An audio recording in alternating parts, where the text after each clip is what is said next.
Pasukan Hamas kembali meluncurkan serangan mengejutkan ke posisi Zionis. Bahan Hamas muncul dari dalam tanah di belakang pasukan Zionis. Hamas pun langsung membidik tank Zionis dan membakar hidup-hidup tentara IDF di dalamnya. Detik-detik Hamas menyergap Zionis itu diunggah melalui sosial media X Sofar News pada Kamis 18 Januari.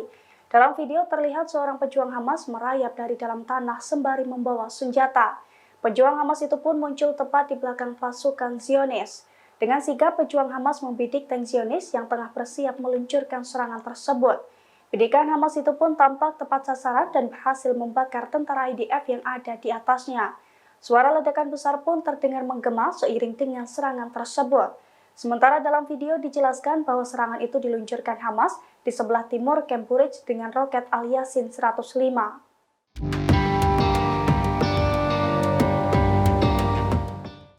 Setelah 100 hari lebih perang dengan Hamas, militer Zionis justru morat-marit. Kini setengah batalion IDF juga menolak perang setelah 2 perwira tinggi IDF kabur dari medan perang. Sejumlah relawan militer pun dilaporkan mundur akibat kurangnya peralatan. Dilansir dari Tribunnews.com, krisis yang terjadi di militer Israel itu ternyata telah berlangsung sejak November 2023 lalu, di mana saat itu 2 perwira tinggi IDF melarikan diri dari Gaza bersama unit mereka. Saat itu mereka mengaku melarikan diri karena tidak menerima bantuan militer seusai disergap puluhan pejuang Palestina. Untuk tindakan nekat itu, 2 perwira Zionis tersebut saat ini telah dipecat. Selain itu, setengah batalion lebih tentara Israel juga menolak untuk perang di Gaza. Pasalnya, para tentara tersebut ketakutan dan beralasan kurang latihan. Di sisi lain, sejumlah relawan militer juga mundur dan meninggalkan pelatihan dengan alasan kurangnya kepercayaan dan peralatan.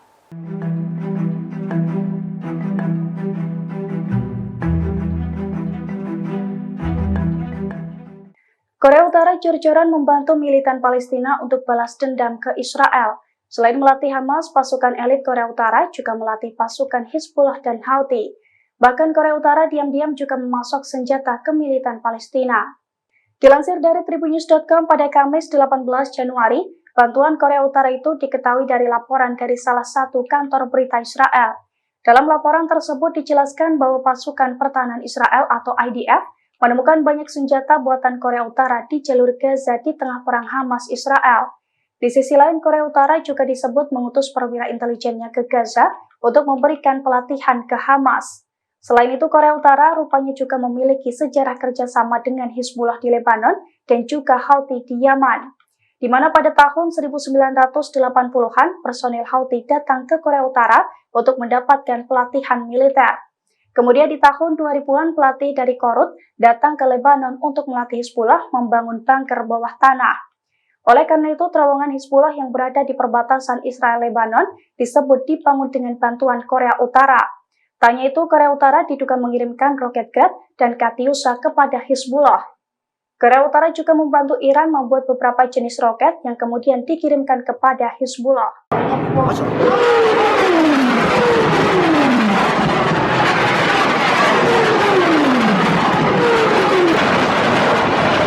Kondisi Israel rupanya hampir sama dengan Gaza yang mencekam imbas perang Israel dan Hamas. Sejak 7 Oktober 2023, Israel telah dihujani 9.500 roket. 60% warga Sderot pun dievakuasi akibat serangan dari pasukan perlawanan tersebut.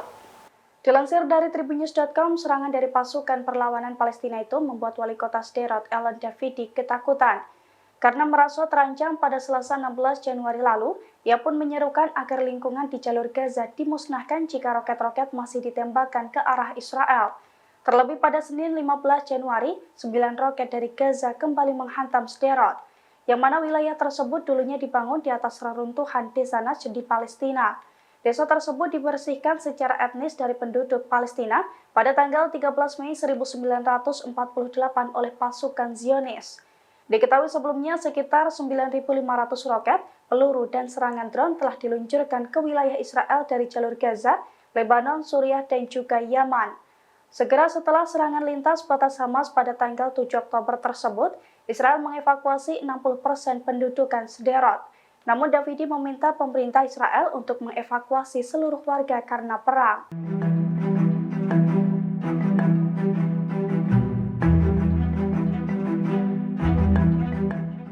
Selesai mendapat sanksi dari Amerika Serikat karena dituduh pasok 100 servo motor sebagai komponen drone ke Iran, keberadaan pengusaha Surabaya Agung Surya Dewanto kini menjadi misteri.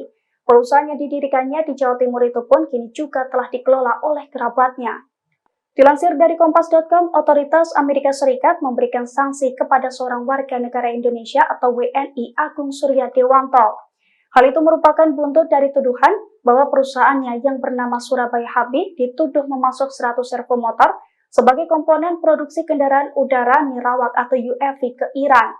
Selesai ramai kabar tersebut, kantor Surabaya Habib di Jalan Baratajaya, Kelurahan Baratajaya, Kecamatan Gubeng tampak lengang. Pada Rabu 17 Januari, kantor tersebut hanya ditemui sejumlah pegawainya saja. Namun pegawai tersebut mengaku tidak tahu keberadaan Agung Surya Dewanto yang disebut sebagai pemilik perusahaan. Di dalam kantor tersebut juga terlihat banyak drone dan beragam perangkatnya. Salah satu pegawai menyebutkan, perusahaan tersebut menjual drone dan perangkatnya termasuk membuka layanan perbaikan. Sementara menurut kerabat Agung yang kini mengelola perusahaan tersebut, Agung telah lama tidak ada di kantor itu. Ia pun mengaku tidak tahu menahu soal penjualan 100 komponen drone dari perusahaannya itu ke Iran. זאת כפרתי, זאת התרנגולת, תלך להיות פולקה של החיילים, חס וחלילה, בוא נאכיל אותה. חס וחלילה, שרקי יזכה חיים טובים ובריאים, וכל החיילים פה בעזרת השם, זכות התרנגולת, תחזרו הביתה בשלום. Tentara Zionis ketakutan selesai melakukan genosida dan membunuh puluhan ribu warga Gaza, Palestina. Demi menghilangkan dosa, para tentara tersebut kepergok melakukan ritual, yakni penyucian dengan mentransfer dosa ke ayam putih yang ada di jalur Gaza. Dilansir dari tribunnews.com, video tentang Israel melakukan ritual penyucian dosa yang terkenal sebagai ritual Talmud itu beredar di media sosial pada Selasa 16 Januari. Dalam video terlihat ritual itu dilakukan oleh seorang tentara Israel dengan memegang seekor ayam dan mengangkatnya di atas kepala. Ayam tersebut dilambaikan 3 kali di atas kepala sebelum diberikan kepada tentara lainnya. Dengan cara tersebut, mereka percaya bahwa dosa-dosa mereka akan ditanggungkan kepada ayam tersebut. Pasalnya, tentara Israel dan Yahudi pada umumnya percaya bahwa ayam putih adalah sarana penyucian yang tepat dari dosa. Namun menurut pengamat, ritual tersebut justru disebut sebagai kebodohan terbaru Zionis di jalur Palestina yang terkepung. Jurnalis Muhammad Al-Walidi pun berpendapat bahwa mustahil jika dosa tentara Zionis yang telah membunuh 25.000 orang Palestina ditanggung oleh seekor ayam.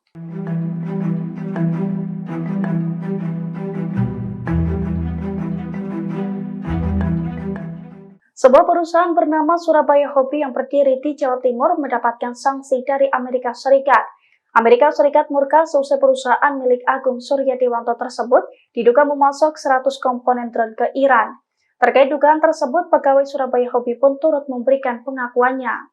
Dilansir dari Kompas.com, kantor dari perusahaan Surabaya Hobby tersebut berada di Jalan Baratajaya, Kelurahan Baratajaya, Kecamatan Gubeng.